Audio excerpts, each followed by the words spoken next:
everyone, welcome back to another video from Web Tech Tutorial.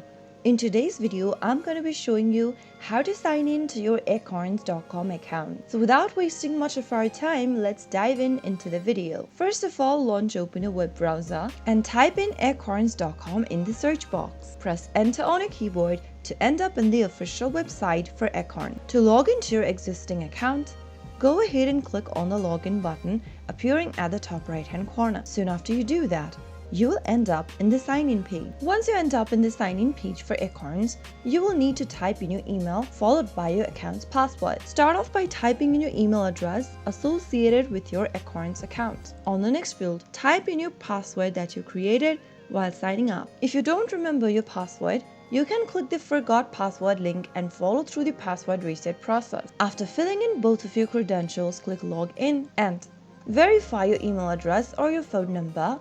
Enter the verification code that you received in the text box and you will be able to log into your Acorns.com account. So that's how easily you can log into Acorns. If you found the video to be helpful, go ahead and give us a thumbs up. Don't forget to subscribe to our channel by hitting the subscribe button. Also press on the bell icon so that you'll never miss another upcoming upload from us. I will see you again in the next video. Goodbye till then.